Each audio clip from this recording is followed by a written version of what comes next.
All right, everybody. So we have Bryan Haycock with us today. He's a pretty well-known guy in this industry. He's been doing it for a very long time. Most well-known for HST, hypertrophy specific training that came out in 2000. So welcome, Bryan.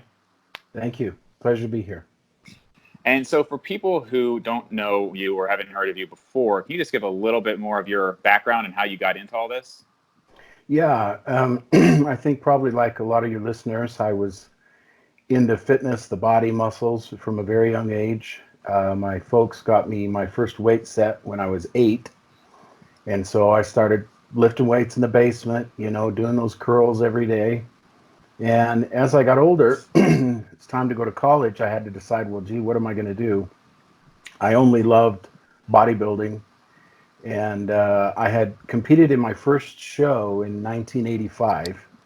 That may age me a little bit, but nothing serious. And actually, the stage really wasn't why I loved bodybuilding. I wasn't into any of the exhibition side of it, but I decided to go into medicine first, and I did my pre-med and took my MCATs. And when I was doing my interns and doing my rotations and stuff, I heard, perhaps similar to you, a lot of physicians would tell me, insurance these days is really hampering my ability to practice medicine the way I want, and I have to see so many patients. I really can't spend the time I want with all of them. And they were really expressing a lot of unhappiness with the lifestyle, not with the subject matter. They love being doctors, but they just didn't like the lifestyle. So I was also doing exercise and sports science at the time in the school. And also I finished a psychology degree. And so I decided to go into exercise physiology. And many, many years later, I think I had a total of 13 years as a full-time student in the university. I finished my Ph.D. and all the while, when I first started doing my undergrad, I began, when the internet was just getting started, I was hanging out on message boards. This is before Facebook, Twitter, any of that kind of stuff. Mm-hmm. And there was a website called Mesomorphosis, ran by a guy named Millard Baker. And I just started answering questions on people's site because at that time you had Bodybuilding Magazine was bro science. I mean, that literally was it. And after a while, he sent me an email. He says, hey, would you mind writing for a magazine? I want to start an online or an e-zine at the time. I said, yeah, sure, of course. And this is kind of different because at that time, this is just before you could find anything you wanted on the internet. I mean, Wikipedia was going, but it wasn't like the joke that it is today. It's like, oh, you got that off of Wikipedia. This is, Right. in the early 90s. And I was in the university, so I had access to the medical libraries, which I was using for my own purposes. And this was also coincidentally about the time that the AIDS epidemic had began, which brought on a bunch of new research into muscle physiology and to try to understand wasting and how the body controls muscle mass. And this is the first time really anybody had taken seriously this notion of bodybuilding per se. What is it that controls muscle mass? So I began to feed this early research science on muscle physiology into the articles, and it became very, very popular. And Millard was able to round up a bunch of other very good authors. Lyle McDonald, I think, is still around. You're probably familiar with Lyle Sure. McDonald. He does a lot of diet stuff. Mm-hmm. But it was just really, really popular, and I just continued to do that through my college career. I ended up writing for all of the print mags as well: Muscular Development, Muscle and Fitness, Hers, Flex, you name it. Some of them pay better than others. Just a warning for any of you aspiring writers. And that's kind of how I got my start. Then one day I was noticing that we had relied so heavily on strength training, primarily from like Eastern Bloc, East Germany, Bulgaria. And we were essentially trying to borrow research from these state-funded research programs for Olympic lifters and saying, well, how can we apply that to bodybuilding, right?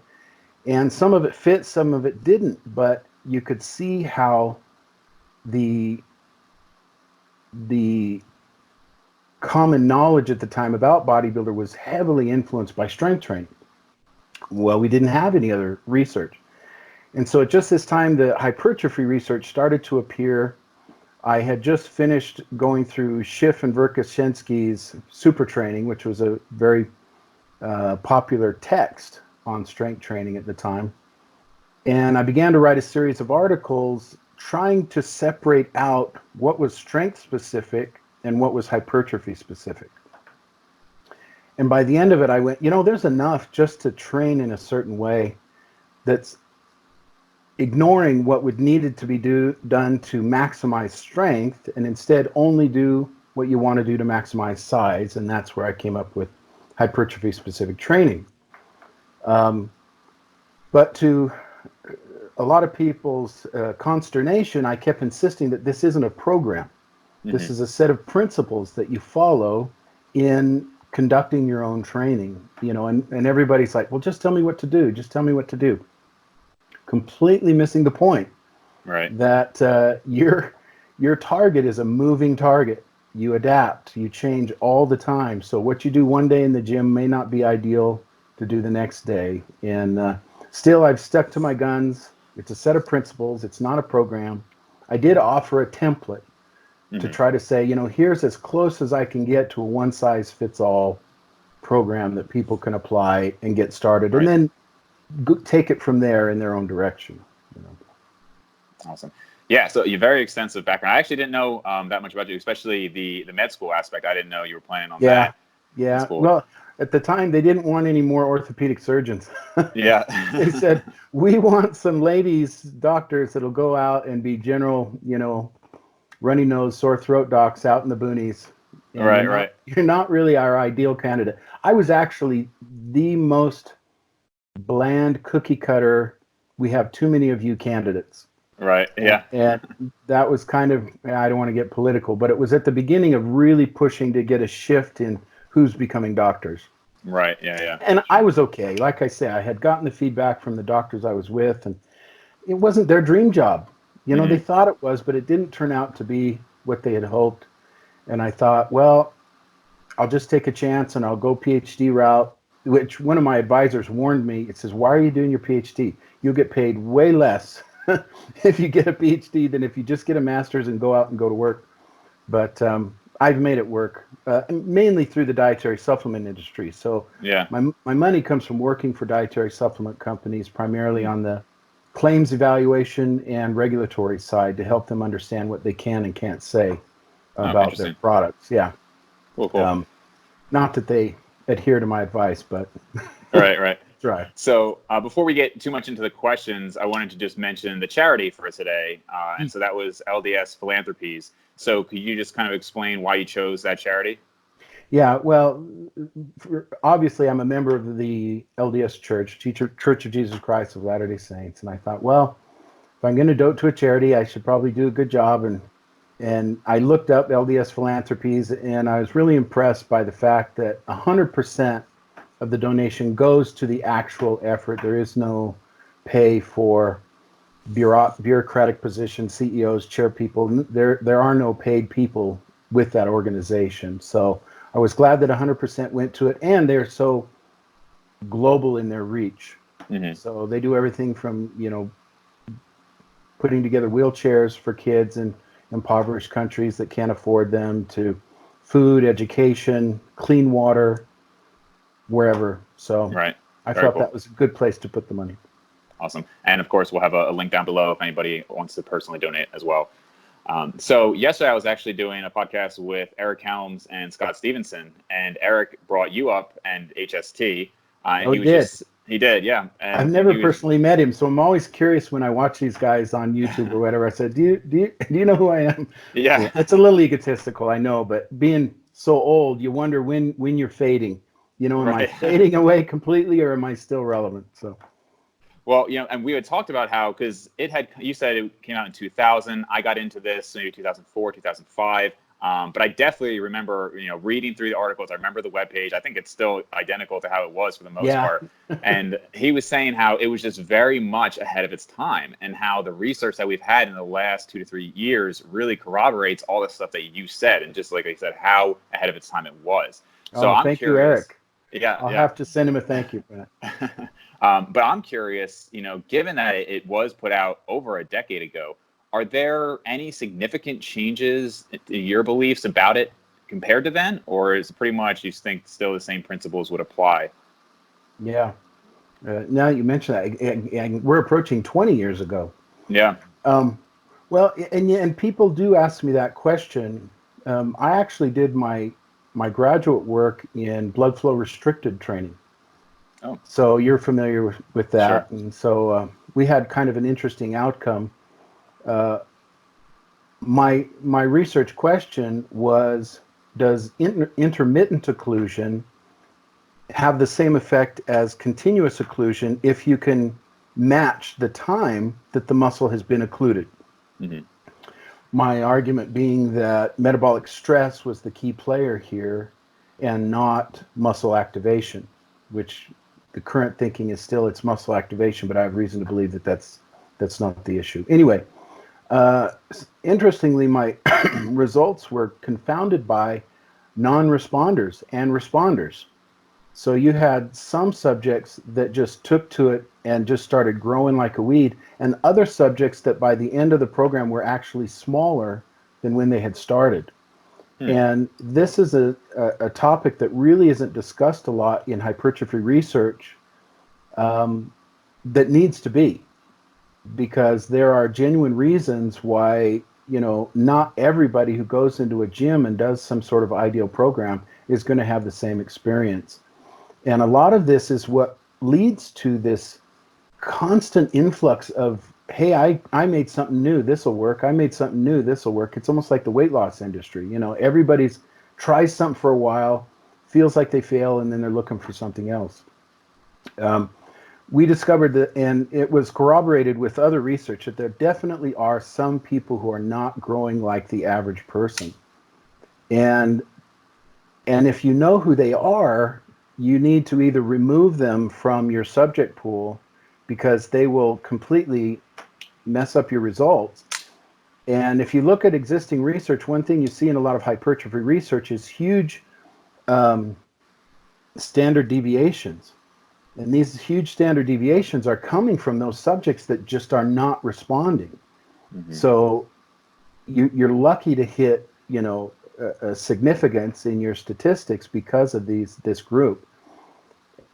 Anyway, I got off on quite a tangent there. What was the original question? Well, we were just talking about if you think there are significant differences in the changed? Principles. Yeah. Yeah. Fortunately, muscle hasn't changed. So when you're on the level of applicable information, not talking about, microRNAs and all these kinds of different things that happen in the tissue after training, because the muscle hasn't really changed, the principles haven't really changed. And I've even been fortunate enough that a lot of the things that I proposed for HST, simply from experience and a bit of educated intuition, later turned out to be confirmed with research. And of course, I've always been happy to see those as they pop up, saying, because you wait.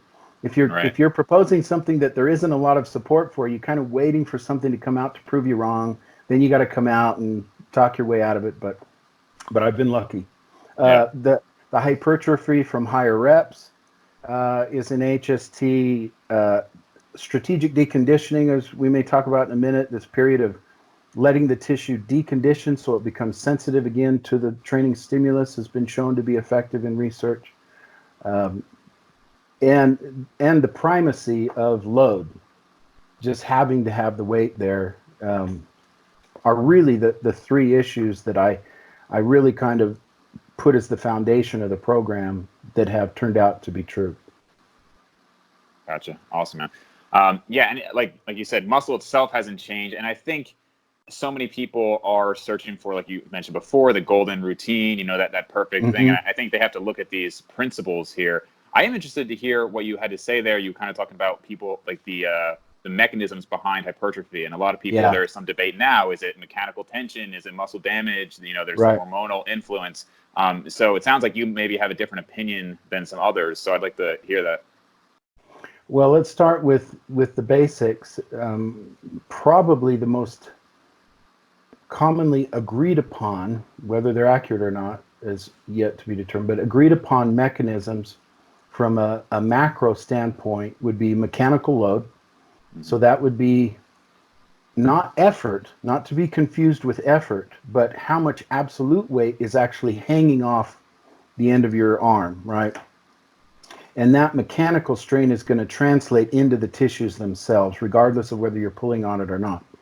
So that's mechanical load. Then you have metabolic load or metabolic stress, and that's where you get a dramatic change in the environment inside the muscle cell when the muscles begin to work. Think of it as revving your car in a closed garage. I mean, it just fills up with byproducts of burning fuel. There's another one, muscle swelling. So cell swelling is thought to maybe, we know that cell swelling does activate anabolic pathways, but this process of the pump, the metabolic byproducts accumulating within the cell can cause an osmotic effect of drawing water into the cell. And I think a lot of people have noticed maybe a day or two after they train, they're a little fuller. And then after 4 or 5 days, they start to feel flat, and panic and run back in the gym. But and then the acute hormonal response. And I should start with that one. The acute hormonal response does not contribute to the growth stimulus from a workout. There's no reason to tailor your training to get a boost in growth hormone or testosterone or whatever it may be. It is not going to impact how much you grow. We have plenty of data now to show that that's the case, but we have a lot of, and I don't want to call it bro science. There's a level above bro science that is groupthink, carryover groupthink amongst academics that are kind of too lazy to go back and see if it still holds true. And they will perpetuate these things in the intros of their papers in the studies. Oh, let's do a little research, a little background before we get started on my study. And we know the hormonal response is important, testosterone, growth hormone, are key anabolic hormones. It's like, yes, they are key anabolic hormones, but they are not impacting the growth of the tissue. And are you saying that the growth hormone response from squats isn't going to make my arms huge? No. But interestingly enough, when I was doing my research for my own work in blood flow restricted training, there is some studies that show that if you do an ineffective bicep workout and followed immediately with blood flow restricted training on the quadricep, it will make that ineffective workout more effective on the bicep. Really? Yeah. So they trained the left side, right, with an ineffective workout. And then on separate days, they did the other side, ineffective workout, but then they added blood flow restricted training on the leg immediately following it. And over the course of 6 to 8 weeks or so, the bicep that was trained with the leg grew, and the one that wasn't didn't. And so what we have is a systemic impact, and I believe it very might be lactic acid. That is going systemically and having an impact on whatever potential growth signals there might be in other parts of the body. The reason I say that is because there is research that supplementing an animal with lactic acid and caffeine makes them grow better. So just bumping up lactic acid levels seems to be anabolic. So that's my thing. I don't think it's growth hormone. I think it may be something like lactic acid, but there is something to the larger body movements and how that might facilitate growth elsewhere in the body. Yeah, that's pretty interesting. And something I forget where I heard you say this, but I've heard you say that HST won't necessarily get you bigger than you otherwise would have been, but the hope is that it gets you there faster. Right. And I really liked hearing you say that, because that's something that I'd not really heard anybody say, but something I had thought of a couple of years ago, maybe even longer than that. And I just thought, like, everybody's got this routine, but you see massive guys doing wildly different things, and we're all trying to find, what can we do to improve? But in my experience and opinion and kind of looking around, it just seems like, if you're doing everything perfectly from the get-go, you're probably going to hit close to your max size in about 5 years or so, Yes. at least around that. Yes. And maybe a perfect routine is going to get you there in 4, and, a B+ routine is going to get you there in 7 years. Right. But it seems like, would you agree that as long as you have the basic principles in there, over time, you're going to eventually get to wherever you're going to get? Absolutely. And people have asked, well, if you're putting forth HST as being the best way to do it, why do people grow on other routines? They shouldn't be growing if you supposedly have the answer to all this. And, I remind them that, well, these principles that are a part of hypertrophy-specific training manifest themselves in everybody's training to some degree or another. For example, everybody's lifting a weight. Mm-hmm. And it doesn't matter whether it's the ideal weight, it's going to cause some response if you're consistent. And we do also have a cap genetically to how big we're going to be able to get. And it's not just one thing. It's not just your natural testosterone levels. There's a lot of different factors for each individual, and they all contribute to how much muscle mass their body is going to be able to maintain under natural circumstances without any help. And the idea about focusing solely on those parts of the training stimulus that most closely relate to the muscle growing is not the only way to do it. And it's not going to make you bigger than you otherwise would unless your current training is just crappy, right? Mm-hmm. You've maxed out on a crappy routine. Okay, yes, this may make you bigger. But if you're really consistent, and of course your food, everybody seems to forget how important food is. It will get you there faster, but I don't know that it would bring you beyond your genetic potential. That's just set in the cards we were dealt. Right. Yeah. Unfortunately. So that was a good intuitive observation that you made, and it's probably a little discouraging to a lot of people, but it's just a fact of life. Yeah, I think it's one of those things we just don't want to accept it. Mm-hmm. You'd like to think. Like I said, I've been doing this 15 years, and it probably wasn't until year 10 or 11 where I was like, I'm probably not going to get any bigger, unfortunately. Until we start being able to modify genes or something like that. Yeah.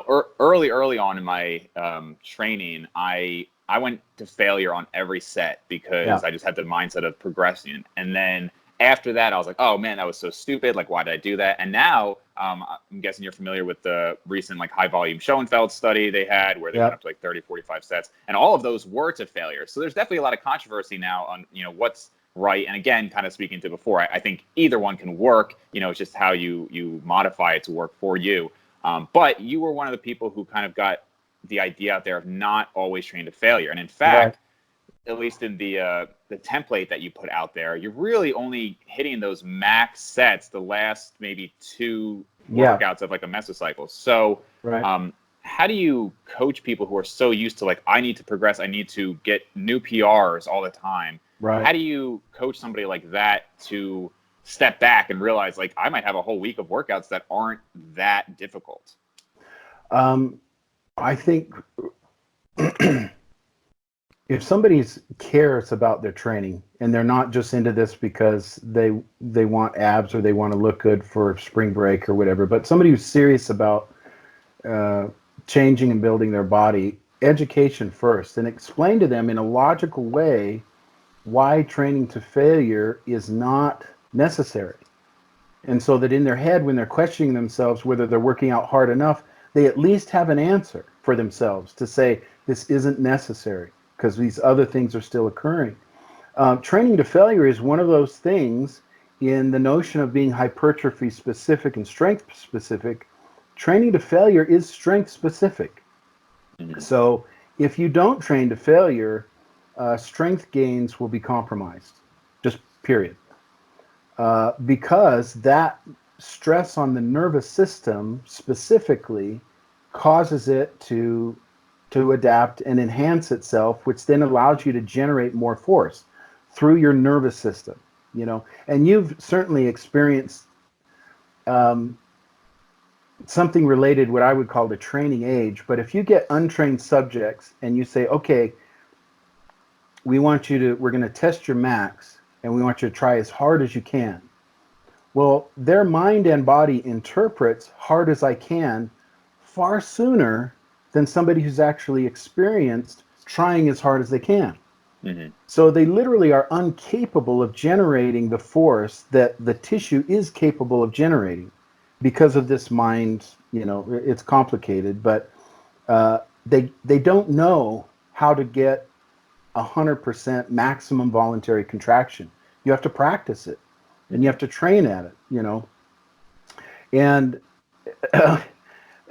explaining to them that, one, training to failure simply means that the nervous system is ran out. It's done, right? Assuming it's not lactic acid and pain, like leg extensions burn like crazy. But also if they say, yes, but I have to have maximum activation of all my motor units. Well, then you can show them research that says, well, you have maximum activation of motor units before those motor units actually fail. They don't come in after you fail. It depends upon your level of effort, right? So if you're doing a 15 rep max, you have maximum motor unit activation, usually around 11 and 12. You're using all your motor units. And if you feel, which I don't, if you feel that that's key, well, then don't worry about it. You've already got 4 or 5 reps maximally activated. You might be familiar with Borg Fagerli's method of rest pause. It's a type of always working within that maximum space. Myoreps, thank you. And that's a way of just maximizing the amount of time you're spending contractions in that, max effort space. Also explaining to them more physiological aspects like the impact of mechanotransduction. So myocytes, or muscle cells grow through a process called mechanotransduction. So then that's the process of turning an absolute mechanical effect into a chemical reaction. And there has to be certain kind of molecular machinery that is able to actually sense physical positions, right? And when these are embedded in cell membranes, they get physically distorted. And that distortion enables the chemical reaction to occur on the other side of the membrane. And so that's how a mechanical stimulus actually results in a chemical reaction that takes place within the cell. Well, what people fail to remember is that muscle cells are extremely sensitive to distortion. They're just little bags, phospholipid liquid-filled bags, right? Right. If you think about the microscope footage you see where they're inserting a gene into a cell, and you see how fragile that cell actually is. Well, your cells are fragile and they're extremely sensitive to stretch and to being distorted. And even if you don't have maximum motor unit activation, those cells that are active will distort the membranes of adjacent cells that perhaps aren't active. And that distortion of the membrane will also trigger a hypertrophic response in those cells. So you don't even have to hit maximum activation. You're going to get uniform growth throughout the tissue simply by virtue of these cells are all connected together through the extracellular matrix or whatever. So they're all being traumatized, whether they're actually pulling on the rope or not, within reason, right? Within a certain amount of weight load. So, I mean, these kinds of explanations, metabolic stress too, the role of metabolic stress in causing muscles to grow, having some answer for them when they're doubting whether they're working hard enough because they aren't training to failure will help them accept it and just move forward, But then they thank you later because they're not burned out and injured and, tired of their training. And they can actually continue it, sustainably. I want to circle back real quick. You were talking about how strength is definitely going to be compromised if you're not going to failure. Now, is that including even like very low rep ranges? Because you certainly have routines like Bulgarian method where, it's kind of modified now, but where really every day you're going to a non-failure max. Now, that could be 90% of a 1 rep max, but you're not really hitting failure. And it seems like a lot of powerlifters actually avoid failure more than a lot of the bodybuilders I know. And still obviously get very strong without going to failure. At that point, when we think of the typical bodybuilder, isn't training in the 3 to 5 rep range, 2 to 5 rep range a lot. If you're using your 3 rep max or whatever, that's essentially the rep before failure. I mean, that's going to have a strength stimulus because you're maxing out your neurological output and maximally activating all the motor units. And in lower rep ranges, yes, you do have to approach failure to get that environment where everything's going. And there is some indication that if the weight is too low, the neurological effect is not the same as hitting failure with heavy weight. There's, when we're looking at myoelectric activity in the tissue. So it's even going to failure with lighter weight is not a substitute for heavy training. There's also a psychological aspect for power lifters and Olympic lifters. They don't want to fail a lift. So you don't want to train all the time failing to lift the weight you have in your hand. It just, I don't know, it can affect your mindset, right? So they'll work within their range. And they grow. They're huge. You know what I mean? And we have data showing that, a power lifter's totals are directly proportional to their muscle mass. So and that's another myth we want to debunk is here's our power range, here's our bodybuilding range, here's our strength range. That HST tried to debunk that as well. I was promoting old papers showing here we have 3 different groups doing 3 different rep ranges. We take a look inside the tissue and all the fibers, 1 and 2s, are growing. So there is no fiber-specific type of effect, except if you get really high in rep. But so get rid of the notion of, here's our bodybuilding phase, and we do 10 to 12. I wish people would stop. Strength trainers would stop doing that. Sure. And so in the template you gave out, there's the 2 weeks of 15 reps, the 2 weeks of 10 reps, the 2 weeks of 5 reps. You have kind of like an optional extra cycle there of eccentrics. I don't know too many people who have actually done that. Is that something that you tend to want to incorporate, or it's just if they're still feeling completely recovered, they can just add that in? Because I've not done much with eccentric training personally. There comes a point to where I talk about what's called the repeated bout effect, right? And the repeated bout effect is simply a name for the tissue no longer responding to the same stimulus. And so as the tissue grows, it also adapts in a way that prevents further growth, which is frustrating. That's why we just don't keep growing. There are times when you're not strong enough to overcome the repeated bout effect. So where you would normally benefit if you would just bump up the weight and do some reps, there are limits to your strength and you cannot do it. However, eccentric reps are essentially equivalent to the tissue having to handle heavier weight loads. And it allows certain body parts, because not all exercises are conducive to eccentrics, it allows you to train certain body parts using weight loads that you otherwise couldn't. And with the belief that mechanical load is the primary foundation stimulus for muscle tissue to enlarge, that becomes an important tool if in the right hands, right?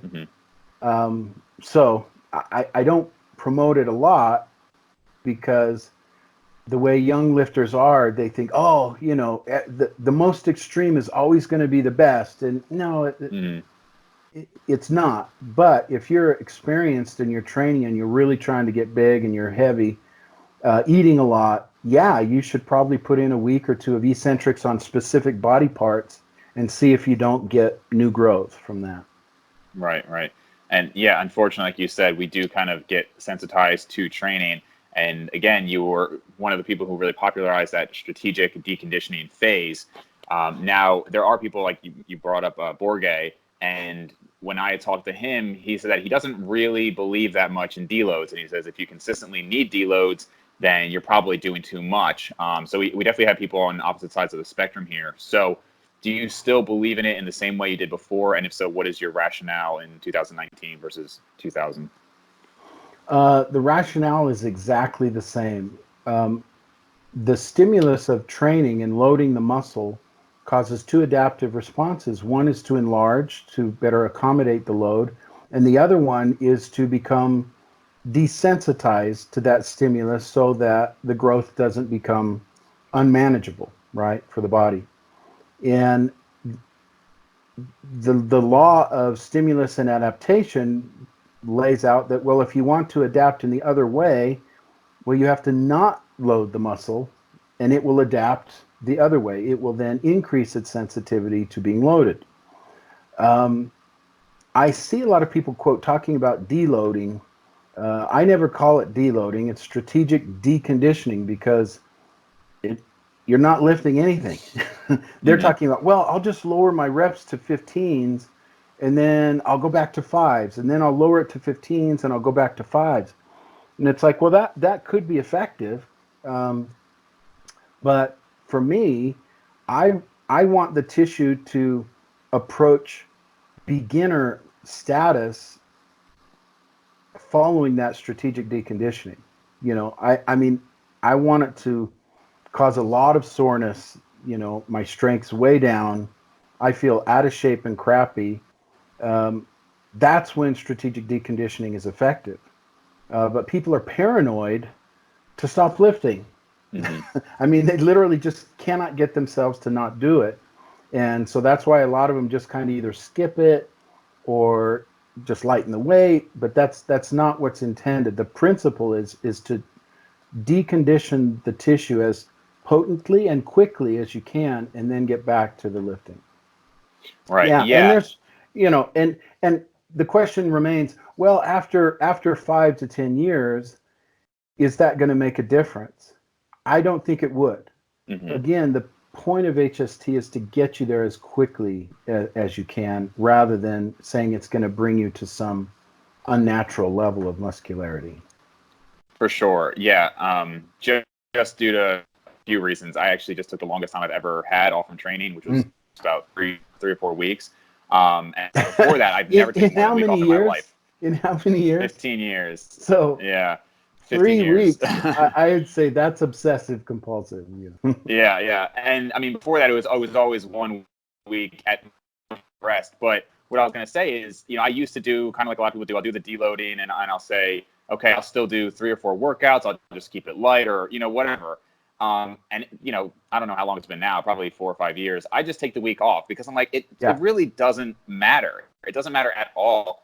I'm not going to, like you also said, I'm not going to sensitize myself so that all of a sudden I'm going to, blow up and be huge. But it's also, I'm not going to lose anything, Right. It just, and I certainly understand the people who say, oh, well, I like to be in the gym. I mean, I like to be in the gym too. Yeah. But my kind of tongue-in-cheek response is like, get a life, find other things to do in that time that you can, maybe spend a little bit more time with friends or whatever. Like, because burnout can happen to anybody, and even for somebody who loves it, some time away from the gym, it gets you kind of chomping at the bit to get back in there. So yeah, no, excellent. That's an excellent point. Psychology. Yeah. And if you are a power lifter maybe, and like, you've got a meet coming up, I could see, okay, I want to take off, but not take too much time off because there's the neurological factors. But if you're just doing this, from a lifestyle standpoint, I think you might as well just take the week off and just, do something that you enjoy or something else you enjoy. Yeah. And again, it's HST is because I had already been training for many years when I came up with it. Just ingrained in it is a long-term perspective. This is for people who I assume is just part of who they are. They're going to train because that's the lifestyle that they choose. Again, for those guys that just get the fire lit under them and they're running to the gym and they can't, every workout is a test of their mettle and they want to see if they can make themselves throw up in the squat rack and all that stuff. This is not, that's not long-term training. That's exploring what weightlifting can be. But another issue with the strategic deconditioning and versus what I would call deloading, which is just doing less, research on the repeated bout effect shows that it takes very little work to maintain the repeated bout effect.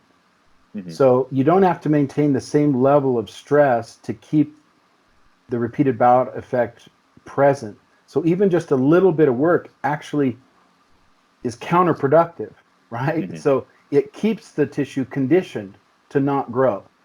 And what people seldom consider is, well, why don't you just stagger your upper and lower body? Let's say you're taking 2 weeks off of legs, and you're still training your upper body because you've had them staggered, so your strategic deconditioning doesn't happen for the whole body at the same time. And I know a lot of guys that would love to say when they are caught never training legs, oh, I'm deconditioning my legs. It's like, perfect. Yeah. Okay, fair enough. All right, that's funny. I've heard you somewhere say that part of that deconditioning in it is why when people take time off and then they come back, they have, it's almost like noob gains again, right? Yeah. And they get it. But I would think, don't you think it comes back almost even faster than noob gains? I mean, I feel like you took, I imagine part of that is like the satellite cell proliferation. I don't know if there's other mechanisms behind it that you're aware of. Yeah, one that I've read into is there's a fiber type transition that occurs when hypertrophy happens. So, and I'm sorry, just because I'm trying to remember, I can't remember, but you have 2 A's, 2 B's, but you get a transition from essentially an inactive type 2 fiber to an active type 2 fiber, and they're slightly different. When you decondition, there isn't a rapid reversal of that fiber type, however. So when you start again, those fibers have already transitioned into a growth responsive fiber type. And so to me, that's a decent explanation. Other academics have called it, oh, well, there's our muscle memory, right? That's what they're interpreting as muscle memory. Well, I might agree, but that transition doesn't stick around very long. It eventually reverses back far longer than somebody who hadn't trained for 5 years. They're not experiencing that same type of effect. But there's any number of reasons that we don't know why muscle memory may be true. It could be a difference in the level of baseline ribosomes, or, like you say, satellite cell levels.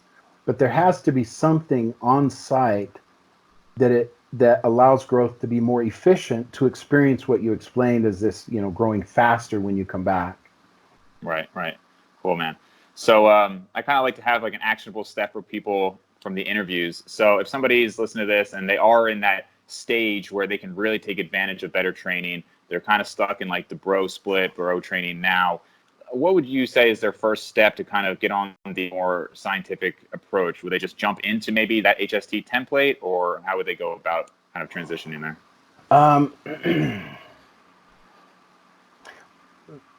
Well, I have different answers for different people. You can tell by who you're talking to about how committed they are. And if you put out advice that's too difficult, they just won't do it. Yeah, right. Again, the first thing I'd say to people is, hey, take your diet seriously. Measure your food. Find out, what are you eating, and are you eating enough to grow? And so even if you're not at your genetic potential, it's going to be hard to grow if you aren't eating enough to grow. So your diet should be as strict in the quote off season as it is if you were preparing for a show. But in the off season, you're simply eating more of it, but you know exactly how much you eat each day. To me, that's absolutely fundamental. People may think, oh, well, that's so you have enough protein or whatever. No, the whole hormonal environment in your body will change when you have caloric excess. You have enhanced insulin, IGF-1, growth hormone, more available testosterone. All of that will happen by virtue of eating enough. Eat not enough, and that all goes away, and you're just kind of normal, and your body's just trying to make do. As far as training goes, if you want to do HST, because of the initial higher rep, lighter loads, you really do need to decondition first. So set aside a couple weeks and say, okay, I'm going to take a couple weeks off, and I'm going to read up on HST, figure out how it works, and then I'm going to start it. But if somebody's going from really consistent heavy training and then immediately just starts doing the 15s, they're going to be disappointed, you know, because it's like, oh, I don't even feel like I'm working out. I'm going back, you know. Right. Hear that all the time. Yeah. And it's because you didn't do it right. Right. You know? Right. Right. That's probably what I would say. If you're going to do HST, there's plenty of it out there to read about. I'm happy to send you something that maybe people can download or something. But to read up on it, start with the deconditioning, then start it. Go from there. Awesome. And I'll end with a quick speed round. So just questions about you. It could be a one-word or one-sentence answer. So what is your favorite body part to train? Arms. Arms, of course. Yeah, of course. What are your best lifts or lifts you're most proud of? I have good lats. I can pull things. Okay. Do you have a deadlift PR that you're aware of? No, not low back. Okay. My low back gave out years ago, so now I work around bad low back. But okay. But yeah, just like rows. I've always been a strong rower. That's it. Cool. And like I said, when I was getting into this, there was HST, and I read your work. Tom Venuto was a big influence for me. I don't know if you know him. Yeah, of course. Yeah. And so when you were getting into this, who was somebody that you looked up to, or that really influenced you? Well, obviously, I grew up with Weider magazines, and I loved Arnold, and I loved all the bigger bodybuilders. Tim Belknap was like one of those early big guys. Quadzilla was huge, and Tom Platz. Anybody who was larger than normal was my favorite. I never, I appreciate classic physique, but to me, I'd rather have a freak show. I'm sorry, that's just what I like. Right. That's why I lift. But I think too, when I got into the scientific side, any kind of idols or mentors kind of went away when I decided science is going to be my mentor.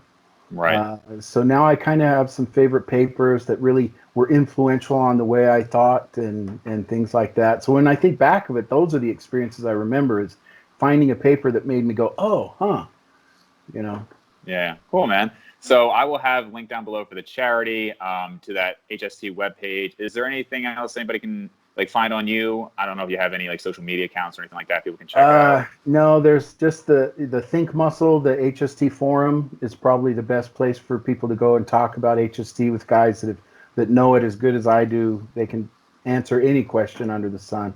That's probably where I would send them. Awesome. I can send you a link to that. Okay, cool, man. Thanks for talking today. Thank you, Dave. Appreciate it.